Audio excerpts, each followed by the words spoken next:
Hey guys, it's Lesley Tao here and welcome to my YouTube. Today I have a very special guest. It's Amanda. Walker Fernley. It's double barrel. She didn't let David have it all. And Amanda's very special to me actually because you know, it's in the training space, especially in service accommodation. So if you guys don't know already, Amanda is a very well-known and respected trainer in service accommodation and more, but we're going to discuss the and more part a little bit later. And it's a very it's quite a niche, tough space in terms of trainers know of each other, you know, that are training in the service accommodation space. And Amanda is probably one of the very few that I am I allowed to say this, but I respect and I love her. I love her and I adore her. Oh, you can say that. That's absolutely fine. And one of the reasons is because she always cracks me up.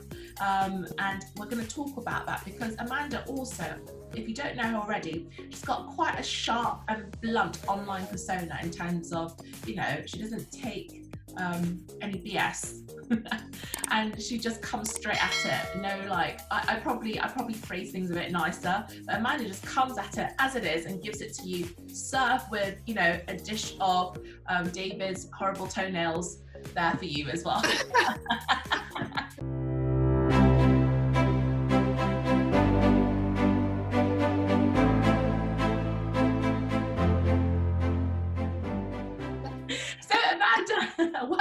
Welcome onto my YouTube. I hope you enjoyed the little intro there. That was a really good intro. I really liked it. We'll just go with the flow because it's always really exciting when you want to have like cool females on to have a chat with. And by the way, guys, so like one of the reasons why I really like Amanda, apart from the no BSing around, is that when you get to know her a bit better, so before she scared you off a bit, that she's actually really, really nice, yeah? But if you're going to come and talk to her about, you know, crap and bullshit, sorry, I can't swear, can I? BS, you can swear, Amanda, it's okay, and bullshit, she's just not going to, you know, hold you prisoner, and she thinks that you're wrong, she's going to tell you, so there's no, like, you know, nice pat in the back, a hug or anything like that. She will just tell you, hey, you've effed up on something, you're doing this wrong, but this is how you might be able to fix it, right? So yeah, well that's Amanda, it, isn't it? Yeah, Amanda, tell us. Let's deal with the scary persona online first, okay? So it's quite funny because sometimes when I see you having a blast at even other trainers, by the way, then I see something. Oh, I heard that your reputation, you know, that you know you're so and you're like this so and so, and I know that you have a good giggle because you actually probably get off on it and enjoy it. But tell us, have you always been so blunt? Have I always been so blunt? I don't know. I think I have. I probably just didn't realise that I was. I think a lot of it is to do with my upbringing. I'm an army child. I grew up in the army. I had to move around a lot, make friends quickly, and there isn't, I was going to say, there isn't time to be nice. That doesn't make sense. What I mean is you've got to be who you are quickly, because I'm used to doing everything very quickly, whereas most people are at the same school, the same place, the same friends forever and ever. So you might as well just get used to me now. I know I'm Marmite, and I think that's good. I think there's nothing worse than being a wishy-washy blancmange type person. I think if people love you and people hate you, you're doing something right. You're being true to yourself and honest to yourself. And also not having that fear of what other people think of you. Why be held back by worrying what other people think of you? So I think it only really came to light when we started going out to events, and I would do my event, I'd be on stage, and I have actually heckled the audience before. That has happened as well. I just want to go to your event to see what you're doing. You'll have to like laughing. They're really good. We give too much, we overshare too much, but always what happens is at the end, you know, at the end of an event, when people have kind of got to know you, haven't they, over the event, and then they come up and they talk to you and you find out that they followed you for the last 2 or 3 years, and that's really weird and you don't get used to that, do you? But every single time without fail, somebody will come up to me and say, do you know what? I'm really scared of you because of how you are online, but actually you're really nice. And I laugh. Obviously I laugh because I think that's really, really funny. You know, every single time without fail. And in fact, I I'm doing an online digital course at the moment, and one of the mentees on it, although she has met me before, she said as well, she didn't say it at the event, I don't think. She said it later. She said it last week. She said, I was really scared of you. Now, she's a very strong woman herself, but she said, I was very scared of you, Amanda, but actually, you're just really nice and you want the best for everybody, and there's no pussyfooting around with it. And that is why people come to me for training, because they want to be told they're shit at something so that they can improve. And that's the point. Like you said, I will help them improve. I think that's refreshing. I think that if they want, you know, a military style even, just kidding, a military style whipping. It probably is military style, Lesley, because I was brought up by David. How do you think he's getting his rippled, like, 888 pack going on? He's well trained. I was brought up by a soldier. I was brought up in the army. I was brought up with the army, with a lot of army rules. That sounds fascinating, actually. Yeah. Would you say that was being brought up in the military? Is it family? I'm assuming was it your father, or it could be your mother, without me being sexist? It was my father. My father was the soldier, and I was born in Germany. Wow. Excuse me. And so I just grew up with that, and I grew up a lot in Germany as well. And the Germans don't hold back. No, they're very blunt. I think it's a good thing, actually. So, you know, people know what they're going to be getting, and you don't mince your words. But would you say, like, that's the military mindset has sort of shaped, you know, your success, you know, to some sort of certain degree now? I'm not sure whether it's the military mindset or the effect of being in the military. So, you know, like I sort of mentioned before, I was born in Germany. You know, we would move. So we might move to Berlin for 2 years, then we had to move to Londonderry for 2 years, and I had to. That's a culture shock. Going from the military environment to Northern Ireland for 2 years in Londonderry in the early 80s, that was a massive culture shock. And it was simply a case of I would get bullied for being intelligent, because I was always the top of my class. So I'd get bullied for being intelligent. I'd get bullied for being English. I was bullied because I wouldn't identify myself as either Protestant or Catholic. I used to say I was atheist, and they would say, well, is that Protestant or Catholic? You know, they have no comprehension of anything outside of Catholicism and Protestantism. And so I had to be very, very strong. I had to be it was either like be strong or die. I had no choice. And that was see a strong woman, like you know, in the training industry, because there's not that many, by the way. And you know, I appreciate it. I think it's really good. Yeah. So back to the point of Marmite being like Marmite Amanda, we were actually having a chat about this, and Amanda's going to be maybe a little bit controversial here, which I do like, because I think that, you know, in this country we've got freedom of speech, and, you know, as long as, like, the opinion's not, you know, racist or really, really bad, and I respect everyone's opinions, basically, if it's not, you know, something that's illegal or really unethical. And what we were talking about, so hot topic, and I'm just going to say it. So I was previously associated with Samuel Leeds as well, but Samuel Leeds, as a property trainer, has just been in, and well, not even out, but he's just been the main headliner, because lots of YouTubers, and there's also the BBC have been on his back, and other, you know, there was, who is it, Joe, who's the comedian as well, has made Joe Lycett. That's it, program about him. So Amanda, actually, it has impacted us as property trainers as well, okay? And I wanted you to, you know, we talk about this, by the way, sometimes, guys, in private, but it's good to share what we're thinking, though. So tell me what your thoughts are, because you were watching a video this morning. Was it this morning or last night? Yeah. I was watching a video this morning. I think it was put out last night, but I watched it this morning. And it was about Samuel Leeds. I thought, oh, here we go. So I thought, well, perhaps it would be a refreshing change from what's out there at the moment. Now, I want to make a disclaimer. I've never done any business with Samuel Leeds. I've only met him once. And I only met him once. It was at a social occasion. And I found him quite nice and pleasant. David might talk a little bit more about sort of business dealings with him. No, I'll say it. In just simply that he's asked to do interviews with us and then nothing's come of it. And that's probably a good thing after what's happened, more recently. But I watched the video and I just thought, great, it's exactly the same as everything else. In other words, there is a bandwagon out at the moment, which is using the notoriety that Samuel Leeds has at the moment in order to push their agenda, and their agenda is their publicity, their views, their subscription number, and their revenue from Google Ads. So I have to question why they think they are any better than somebody like Samuel Leeds. Now, I've not done Samuel Leeds training. I don't know what the quality of the training is. It's only hearsay, so it's not fair for me to say.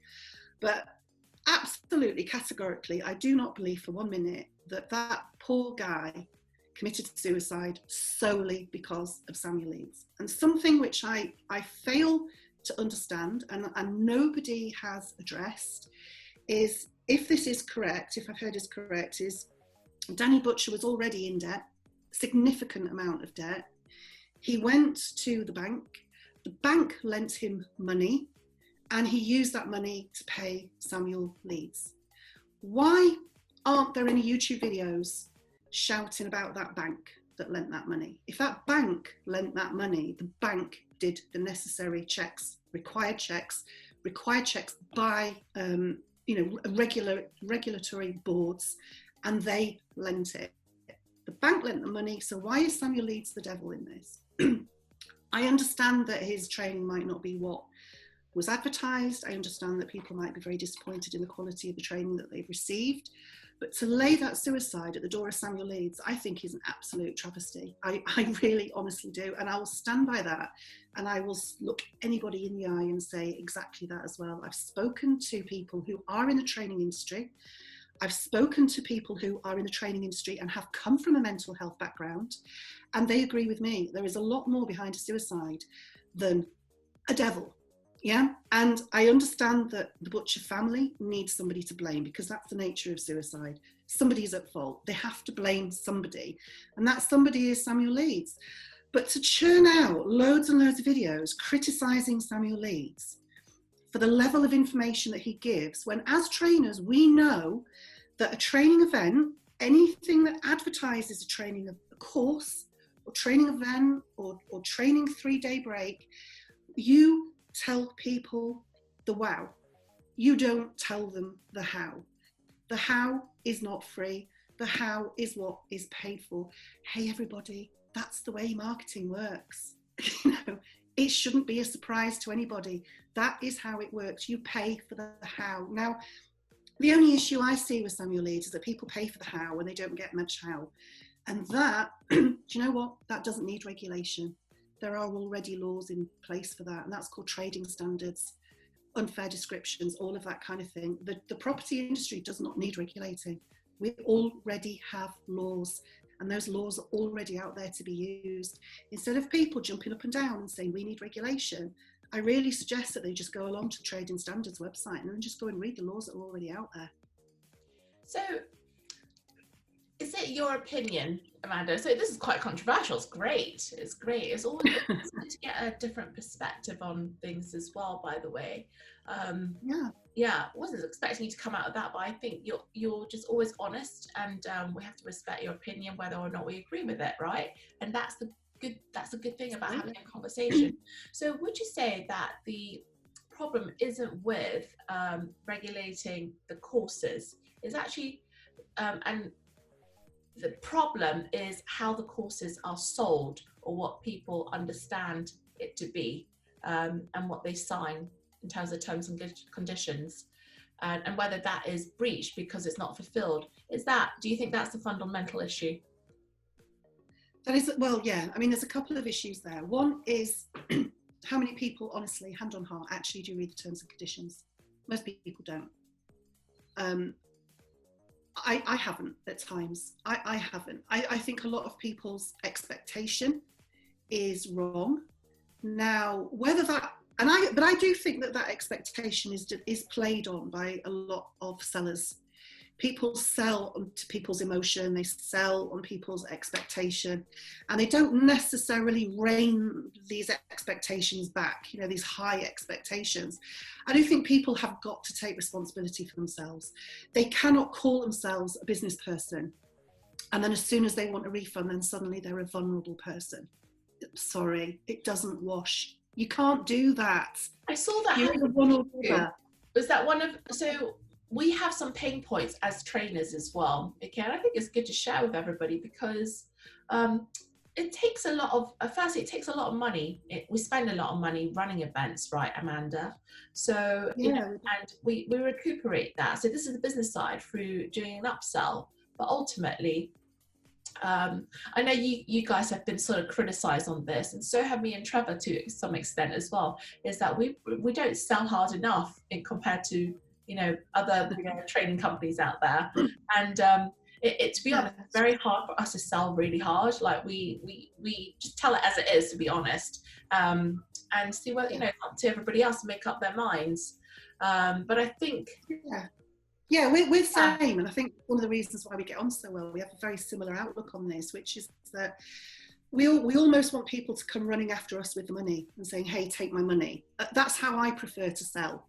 I want people to come to me and say, hey, can you tell me about your course? Can you tell me what you're doing? Can you tell me? I don't want... Most people with businesses would want that, right? Customers coming to them. That's the ideal.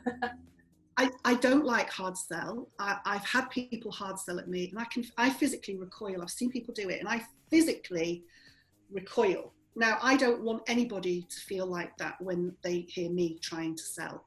And I am rubbish at selling. Me and David are not great at selling.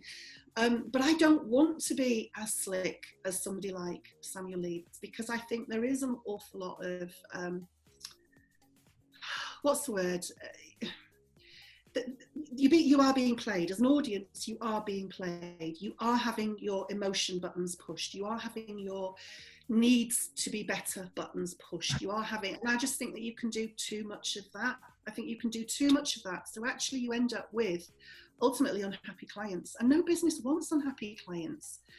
I don't know why you would put yourself in that position to have lots of people really unhappy or crying at you because they haven't got the money. I don't ever want to be in that position, so I would rather only deal with businesses. And I think the big mistake Samuel Leeds makes, and a lot of these trainers make, is they sell to consumers. We sell to businesses. I don't know what you do, Lesley. Do you have one? We have both, but I would agree with you from experiencing the sort of training industry. Like at the moment, like we're not taking on, unless it's very like high level mentees in terms of they already have money, and we can see that to invest in, because Trevor does the building the capital side and I deal with the cash flow side. So we're not taking on any new mentees unless they sort of fulfill that criteria, just because there is, sorry guys, don't mean to put anybody down, but if you are getting out of debt that you can't afford to pay back just to pay for your training, and with the sort of training we provide, which is sort of rent to rent, service accommodation, you'll also need money to put into that deal and set up your businesses as well. So, you know, there's no such thing as a money down deal. You do need money for it. But the last thing as a trainer that we want, to be honest, I think Amanda, it's probably the same with you, is we don't want our mentees to run out of money halfway and then be demanding a refund back, or they've changed their mind or something, and demanding a refund back like halfway or near the end of their course, right? So that's one of the frustrating parts. And we're only small training companies here. We're small, and I'm someone who's been through Samuel's training when he I joined when the academy was launched. I think I was like the second or third intake. So there were, you know, two intakes before me. So when I joined, it was still quite small. We can all still fit around at a round table, and so it was still quite boutique-y. You know, we still got a lot of time from Samuel, and he also brought lots of external trainers in. And I know that that's something that we touched on in terms of, he probably asked you or David or both of you to come in to either do an interview or maybe come and do a training session. So I actually had the advantage of that, of seeing lots of different trainers pass through the door. And to be honest, I think that's where I felt like that was where it really worked though, because normally if we had to go and spend a day with a different trainer, it would have cost us like at least $1,000, I would imagine, to go on that training. But we had like access to all these different trainers that came in and taught their different property specialisms. And to be honest, that's where I think it worked quite well. But I think where it went wrong is obviously the massive scale up in numbers, because Samuel is a very good marketeer and salesperson as well, but they weren't able to maintain that quality training because then it all went in-house. And I don't think that people who were training actually had the knowledge or enough experience to be training on certain subjects, to be honest. But that's just my take on things of where it probably went really wrong. And that's my understanding of it. Yeah, and I think that your point on selling directly to consumers is really bad as well. Yeah, I agree with you on that. Yeah, and I think that's really important.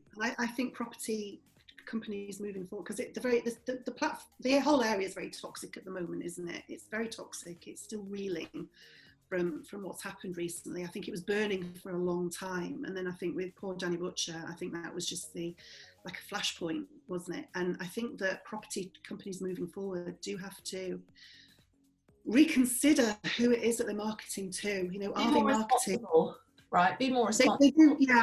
I think they need to be more responsible. They do need to market to ongoing businesses, people who have some experience or can show some level of experience and competency in running a business, which is very different to your average consumer that wants to get out of their poorly paid job, clear debt, who don't understand how business works. And let's face it, schools don't teach you business. You find out how business works by making mistakes and doing it wrong and learning from other people's mistakes. And also those that think that service accommodation is an easy strategy, I think it's probably one of the toughest, because you really need to run it as a business. So I hope it's not coming as a shock to you guys, but if you're doing this strategy, it's not working, it's probably because like you're not running it as a business, right?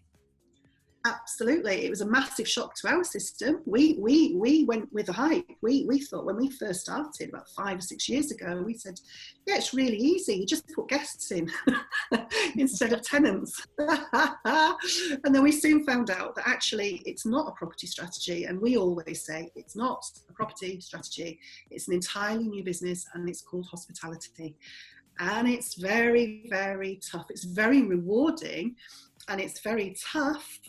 And it's very tough if you don't have everything in place, and that's the key. That's the key, like any business. Yeah, and I would say that if you don't have any ounce of passion for service accommodation and you're just interested in the money, you're probably not placed for this strategy, really. No. You have to have a bit of passion for this, because with hospitality, it's all about the details as well, right? Customer service, how clean the place is. These things matter. Detail and mind reading. I think you've got to mind read what your guests want, because they don't always tell you. And also coming to terms on the fact that guests don't read. They read nothing. So you have to get that information over to them in a way that they can actually consume. And that's probably one of the biggest challenges, I think, with serviced accommodation. I think you've probably cracked that, to be honest now, Amanda, because you're really, it's quite interesting. I think out of you and David, so those that don't know Amanda and David, hopefully you guys do, but if you don't, you have to do a bit of research on them. But I'm going to be doing an interview with David shortly. But I think you're the techie one out of you and David. And from what I know of you, you like to go and really research and find out how to do things properly, and find out A to Z about everything. So it's quite interesting.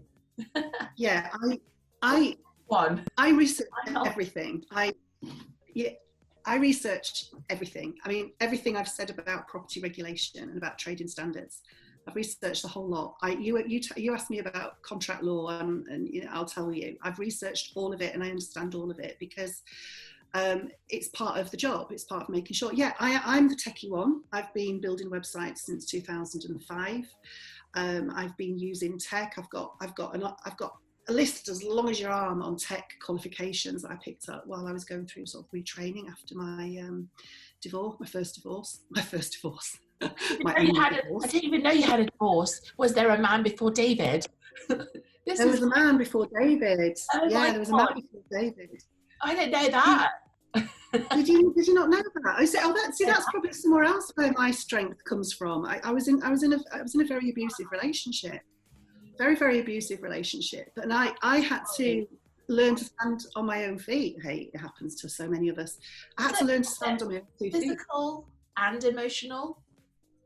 No, not well. Kind of a little bit physical, because like standing in doorways and pushing up against walls, that kind of thing. But no, most of it is actually like financial sort of domination, as in, I had a tiny little budget to spend, and I had to show receipts, and receipts had to be in envelopes by a certain time of the day, and everything I spent was questioned, and we started off with our money just briefly, and then my money became my money and his money. When he started earning money, his money was his money.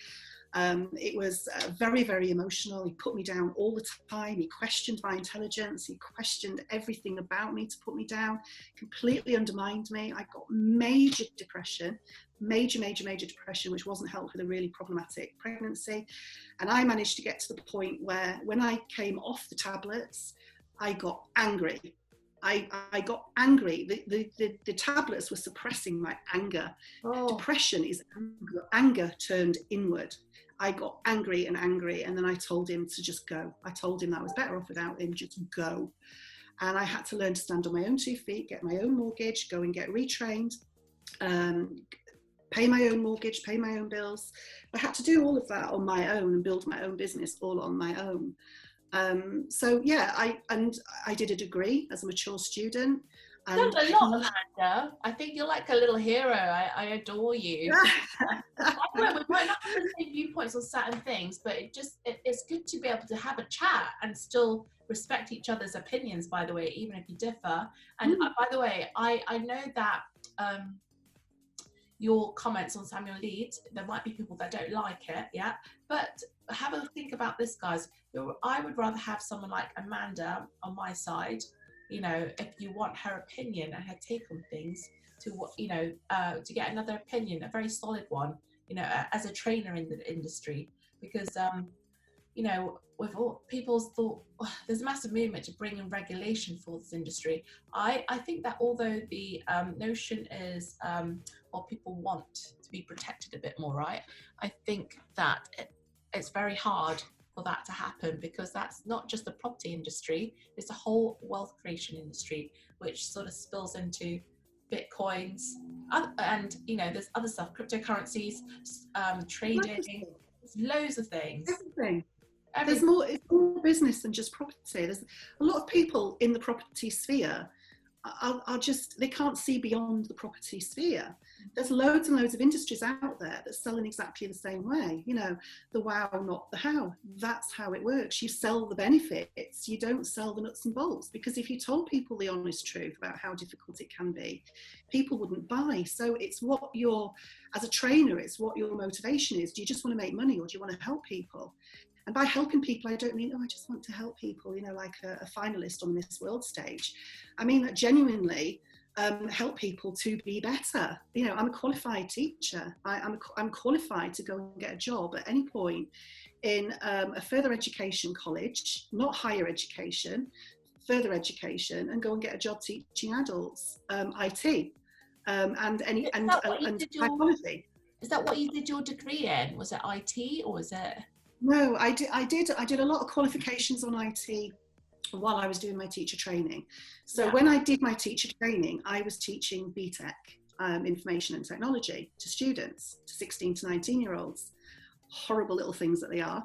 And that was enough experience to know I don't want to do that for a living. So after I got my teaching qualification, they said, if you want to teach, you have to have the qualifications you want to teach, that you want to teach in. So I went and did a degree, and my degree is in psychology. So there's a huge amount of research in psychology. That's why I love research. That's why I say property regulation is not needed. And I know that's controversial, but that's because I know the laws, the consumer laws that are already out there that already protect people. It's already there. The government are not going to add to it. They are not going to pick out property. They are not going to pick out the wealth industry. It's already out there. People just need to familiarise themselves with what they're entitled to as a consumer. And the consumer laws are some of the toughest, most consumer-friendly laws that there actually are out there. The onus and the burden is always on the trader. So just know your law. That's all it is. So yeah, I've got a degree in psychology. That now means that I can teach IT and psychology in college. So because I'm a teacher, I love helping people. I hate it when I see people making a mess of things online. And I can say, yeah, but you only need to do this. What do I? Is that all I need to do? But there is a point where I can do it for free. But then after that, hey, I've got bills to pay too. And then I do need to charge. And I'm not going to apologise ever for being a property trainer. And I'm never going to apologise for my views. And if people don't like it, oh God, honestly, that's fine. It's okay. I think it's always good to have somebody who's, it's good, Amanda, to have somebody that, I can call it stir the pot a bit. Yeah, because I haven't just made these opinions up. I haven't just woken up one day and thought, oh, I'm going to have an opinion and it's going to be controversial. It's based on my research. It's based on, I've had a number of people saying, I was very close to transferring my psychology degree to law after the first year. I always told you should have been a lawyer. You can still if you're not. I think you'd be awesome. I really do. Well, you're not the first lawyer that's ever told me I should have been a lawyer and I should not have continued with psychology and I should have continued with law. But I back everything up. And I've had people say to me, what I love about you, Amanda, is that you'll say something, it can be controversial, but then you'll actually back up why. And after that, once you understand, it makes sense. Well, there was, when I thought you had the lawyer streak in you, is because you had a ex-student who is not happy with your services, okay, for whatever reasons. So you and David... They changed their mind about their strategy, you mean that one? Yeah. You and David actually did a live and then you got all your evidence out. I felt like we were in a mooting court, but online. And basically everything that you were accused of, you basically fired back with some evidence as well. So that was when I was like, okay, Amanda, I think you might be in the wrong profession here. But, I don't know, maybe if you enjoyed, because you obviously got the skills there, if you wanted to become a lawyer, it depends on what you want to do. Oh no! Do you know what? I looked into it. The reason, there was a couple of reasons why I didn't actually do it, and I did look into it seriously. Was that it would be another 8 years of study, which is self-funded 8 years of study, and I was a single mum at the time. And also, I started doing my study when my daughter was about 5. Now, initially a lot of my study was during school hours, so that wasn't a problem. I was able to do my teach training on an evening where her dad had her. But then when I did my degree, there were times when there were like school training days, because they pop up everywhere, don't they? And I had to take my daughter to university. She used to sit in the lecture hall with me, or she'd sit in the seminar room with me. And there was an awful lot of time, particularly when I was doing a dissertation, where she wanted my attention. It's like, no, not now, I'm busy, not now. Go and watch Blue Planet. Thank God for David Attenborough. I love that man. Go and watch TV. I've got to do this essay. I've got deadlines. I've got my dissertation. And because it was on the computer, she couldn't actually physically see the physical work. She didn't understand. And I thought, I can't do this for another 8 years, with my daughter just not understanding why I couldn't just play with her. So I left it. And then when I looked at how much work lawyers have to do for such quite low pay initially, I thought, no, I don't want to work for anybody. I want to work for myself. I've got skills. I've got a lot of skills that are transferable. I've got a lot of personality traits, which means that actually it's quite hard to employ me, because I made the mistake of telling my boss when they were doing things wrong. And even though I backed it up with evidence and full absolute logic, people don't want to hear it. I am not ideal employee material. So entrepreneurship was the only way to go, or self-employment. And that's what I did. You're too naughty to be an employee. I'm just too, I think too much to be an employee. I love, have you ever done the wealth dynamics, Lesley? Yeah, what are you?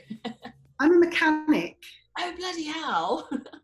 Yeah, I'm a mechanic. Yeah, that's a lawyer sort of ideal profile. I absolutely love. I've got 3 characteristics. Did you have your, so is that your primary one? That's my primary one. I can't remember what the other ones are. I'll have to dig it out and find out. But mechanic's the primary one, and that answered so many questions. Yeah. The fact that I love to take somebody's business, so I like to look at something and I like to break it down so that I can understand how it works, build it back up so I understand how it all works under the bonnet. But if I find something that's wrong while I do that, then I either like to fix it or I need to tell somebody that they need to fix it. But when I tell somebody they need to fix it, that's usually when things go wrong, because people don't necessarily want to hear. Having a mechanic on your team is very important, by the way. What's David, by the way? Oh, he's the creator. Ah, cool. So I had my primary one as creator, then I've got star and mechanic as my secondary characteristics. I do think I've got creator and star in there because they do ring a bell. They do ring a bell. I will have to double check. I love the dynamics test. My husband's a lord. So basically, what does that mean? So basically he does everything behind the scenes and he controls everything behind the scenes, which is right. Yeah. Right, okay. Yeah, because that's why you and David are a good pairing, right? Because you're sort of got 2 different. Oh, yeah. David's up in the clouds. He's up there in the clouds he's just throwing bright ideas out left, right and centre. And you're like, okay, but can we actually do this? Yeah, and I say, well, how does that actually work? Have you thought about how that works? Yeah, but how do you actually go in to do that? And then when it comes to all the technical aspects, the systems and all that kind of thing, that all gets left with me. It's going to be a very different conversation I'm going to be having with David, by the way. You know what, by the way, because we've only got, I think 10 more minutes left until David comes on. There's 2 things I want to talk about. One is, tell us a little bit more, Amanda, about this online course new online course that you've launched, or this new package that you've launched. What is it, and who does it appeal to?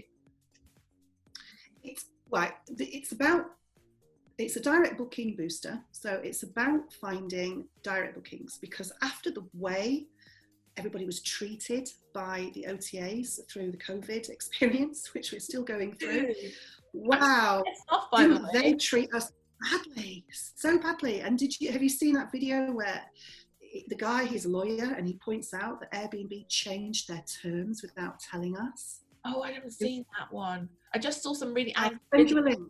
Yeah. Please do. That's send you a link. Airbnb changed their terms from epidemic to endemic, or endemic to epidemic. Pandemic's not even in there. They changed their terms so that they could take our money and give it back to the guests. So we need to take control of our business. You can't build your business on somebody else's land. It's a simple business like this. You have got to build your own business. You can use them as a directory so people can find you. There's lots of tips and tricks that you can do. Hey, Lesley, wow, not how. Yeah, Amanda's not going to give it away. So it's a new online course concentrated on direct bookings. Direct bookings, and this is based in, because I'm a lifelong learner all the time. I'm currently doing a diploma, level 6, so that's degree qualification on marketing with the Chartered Institute of Marketing. Wow. So I have, I've been doing marketing I've been marketing myself and doing marketing for 15 years. So I know an awful lot about it, but there's always gaps, isn't there, unless you've had formal education. So I needed to... So both of us are studying at the moment then. So you're doing a marketing, I'm just going to call it a marketing degree. I'm doing the Arla course for lettings and management. What are you? Yeah, because I thought since we've been growing our business, we might as well do that as well. So I've got that qualification for the business. You know, I registered to do the ALA qualification. I did register, and I did make a start, and then I just thought, oh, I don't know if this is actually what to do. Yes, I'll do something else. But who knows? I could always go back to it, because I know more than most. Not most. That's not fair. I know more than some letting agents, and we deal with letting agents, and my goodness, let's just say they can't evict us. That means they haven't had the correct documents on you. Ever. No, they haven't done anything. They've not done it right at all. So so we're okay. I'm doing marketing, and the principles of marketing is 100% transferable to any business in the world, anything, because it's all the same principle. Yeah, absolutely. Yeah. So, but I'm going to niche and focus on the direct marketing for the hospitality sector.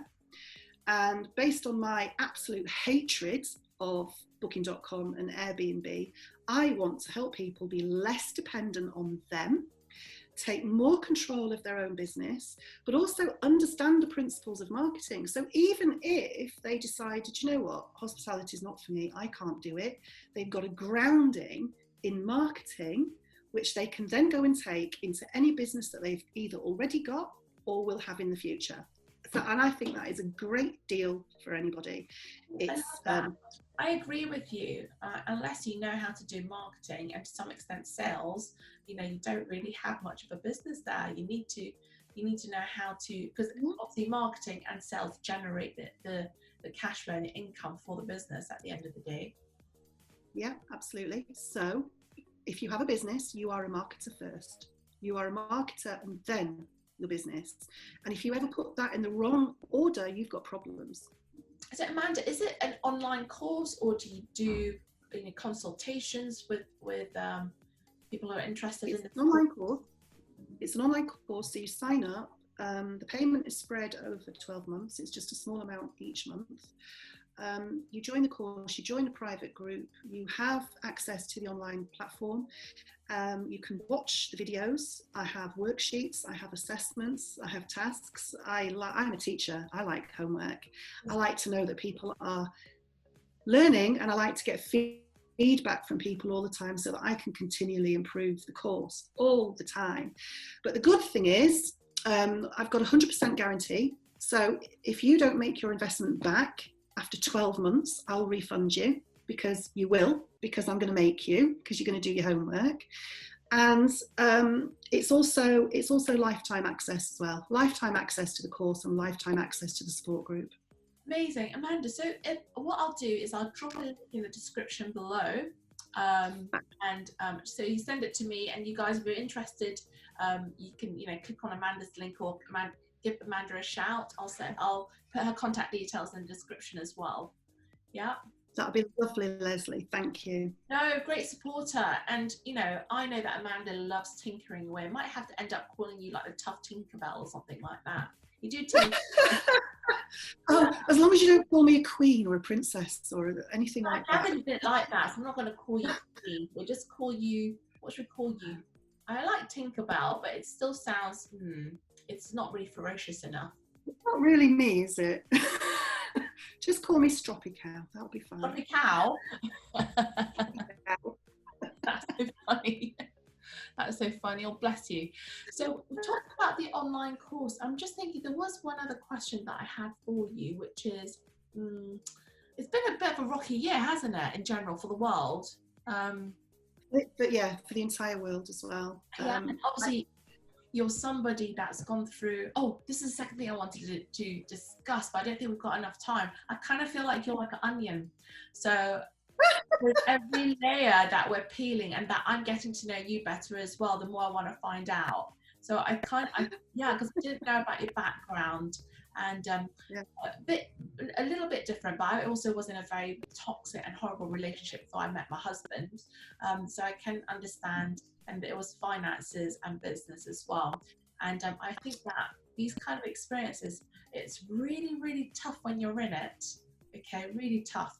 But if you can, it's a mindset change. Things need to change, right? Otherwise, it's just going to be a toxic circle. But when you can break the vicious cycle, things do get better. And I think we're both survivors of that. Have come out better the other end. Would you think? I think you have to realise that when people put you down, it's because of their own insecurities. Absolutely. It's projecting on you. Yeah, absolutely. They're actually scared of you leaving them, so they put you down so that you become afraid to leave them, or you don't want to leave them, or you really truly believe that nobody else will want you, and that's their insecurities. So you just have to understand that, stop making excuses for them, because I did that. I made excuses for him all the time. He's just stressed at the moment. When things get better. And do you know what? They don't, they get worse. So you just have to stop. For whatever reason, I actually stopped because of my daughter. I didn't want her growing up thinking that this relationship was normal or desirable or something that she should aspire to. And I actually stopped it for her rather than myself, which I think is what happens with a lot of women. Sometimes it can be because their pet is threatened and they stop it for their pet, not themselves. So then there's a lot of healing afterwards. There's a lot of healing in understanding your own worth, and everything that I was being put down for is actually a strength. It's a strength. That's why we have to destroy it. Or being smart. Was it the same for you? Mine was, I'm just trying to, wasn't for being smart, but I could never be right, if that makes sense. If anything ever went wrong, it was always something that I did, or it went deeper than that. It was, I think there were psychological issues there. To this day, like, I think we need another session on this, Amanda, by the way. But we do need a session. Let's unpick this. Because that was because you were smart, Lesley. Sorry, I think there's a lag. It was because you were smart, Lesley. That's why he always said you were wrong. It was because you were smart. So I could tell you the sort of end result I came to in terms of the conclusion I came to in my head, though. I just got so tired of being upset. So tired of being put down, so tired of going back to him. You know, we broke up, I can't even remember how many times, and it was, you know, and I think I had to strip everything back and had to have conversations with myself, okay, and it took a lot of time, and it wasn't about anybody else, it was actually about me in the end. And you know, Amanda, so at one point I kind of got threatened because like he had like some indecent pictures of me, which was sent because we were boyfriend and girlfriend that time, but I was in Dubai and he was threatening to send these pictures to my bosses, to my parents, and so that's when I had to strip everything back, because I was like, it was so embarrassing, because it was in the sort of field I was working in, like, you know, it's kind of like a thing that you can't really talk to anybody about, and then my family culture as well, it's not really something I could tell them about either, but I decided to tell everybody. I think that was the breaking point when I decided to talk. That was my breaking point, to tell everybody what I was going through. Yeah, because once I told everybody like my biggest fears, then I wasn't scared, well, not so scared of it anymore. It took a bit of time to get rid of being fearful, and I was scared of what people would think of me. I think that was a big thing. I was scared that my career was in jeopardy. But when I stripped it all back, and in terms of I hadn't done anything wrong, you know, in my opinion, in that relationship. And then I was thinking, okay, so what if he then exposes like these indecent pictures? You know, I'm not really somebody who's very famous or that important. And the people that really matter or really do care about me is my parents, my family. And I've already told them, and had to tell my bosses as well. So I already told them. So what's the worst that could happen? Do you know what? You've just made me remember something which I'd completely forgotten. Oh, it's the onion peeling. It's need another session. Maybe there is a video. Oh, there is a video of me and him. Something that you do when you're a couple. You know, you're getting married. You think you're going to be together forever. There is the video, and when he left, I never found that video in that house, because I kept the house for more years. I never found that video. I still think he's got it. Probably has. These people are a bit sick. Like, I only found out, and also I only found out with this particular ex, like afterwards, there was another girl involved in the scene, and he did exactly the similar things with her that he put me through, and that's when I realized like I wasn't the first or the last victim.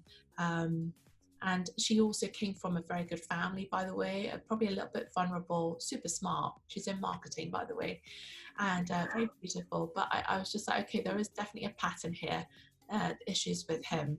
Yeah, but it's with him. Yeah. Yeah, so it's I think, yeah, it's hard actually. It's hard to say love yourself a bit more, but I think no matter what the challenges, and I think this is how we deal with business as well, Amanda, and that's maybe why we're successful now, is that we literally strip it apart to see what is the fundamental underlying issue here and how are we going to resolve it. Yes. Right. Yes. There's an awful lot of noise, isn't there? There's a lot of noise. So ignore the noise, dig down, drill down, and find the actual issue, which is what's going on. Yeah, and to be honest, I am grateful. It's really weird, but I'm grateful for that whole experience, because had I not gone through it, I wouldn't be who I am today. I found who I am as a result of that. I know what I like, what I didn't like, what my boundaries are. I didn't know that before. Yeah, I always think it's really easy to say that, and I do understand it to a certain extent, but then I think, well, did we really have to put up with so much? I think it depends how okay and quick you're breaking the cycle. Mine was like for on and off 3 years. Oh, right. Well, mine was probably about 8 years, but what's scary is the average. The average is 10 years. Wow. But the thing is, yours was also slightly different circumstances, because you had a kid together, right? We were married, we had a house, we had a dog, and we had a child. So yeah, it's a lot. Work that a bit more. Yeah, I think we should do another session, Amanda, on I don't know, toxic relationships. What do you think? That would be a bit different. Yeah. Let's do it. Because it will resonate with so many people. So many people have been through this, and you know what? It's like if anybody hears something and something chimes with them, and it makes them make a difference to their life, it's all worth it, isn't it? Let's do it. And I think on that note, I think it's okay for everybody to know that it's okay to fail, yeah, and it's okay to start again. Absolutely, and in fact, it's by failing where you learn. Yeah, that's what you said. It's by failing when you learn what the signs were, what the mistakes were, what you did wrong, what you could have done right, and then you just, in future, and that doesn't matter whether it's relationship or business or friendship, and as you move forward, you've made the mistakes, you've learned from it, you know the signs. It's so important. Oh, I'm loving this. I'm loving more the conversation we're having at the end. But it's always very good. I think we definitely need to come back with another session. So guys, if you have enjoyed me and Amanda in this exclusive interview with Amanda today, and you want to hear more from us, let us know in the comments below. And you were interested in the segment about toxic relationships and how to move on. Let us know. We'll just speak from experience, right?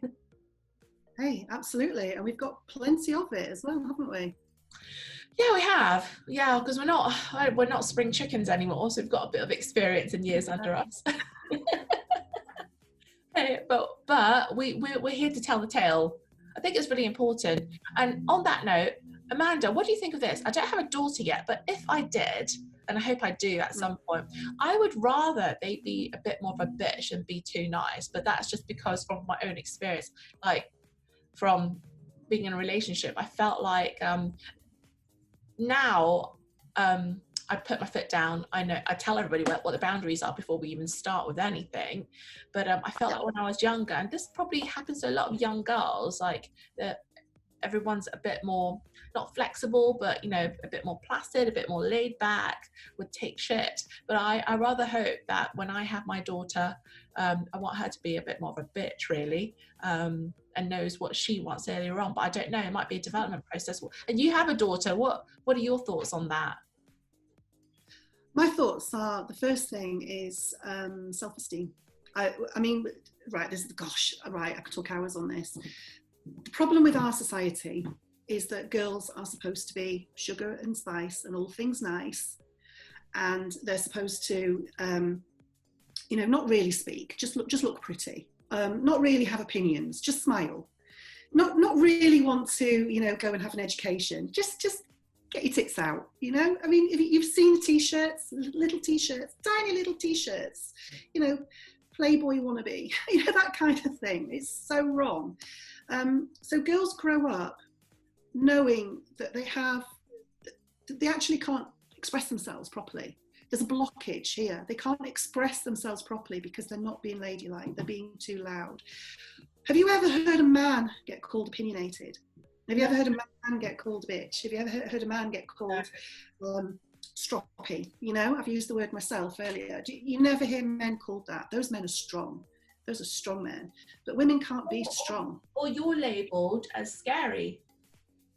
Yeah, I'm scared. Why am I scary? I know. But you just have your own opinion, that's all. You're not afraid to share it. I have a masculine energy, and I would want any girl to start finding their masculine energy, because why do we have to be sugar and spice and all things nice? You know, we can look damn hot and still have a brain that works. And we should be able to express ourselves, and we should be able to have opinions.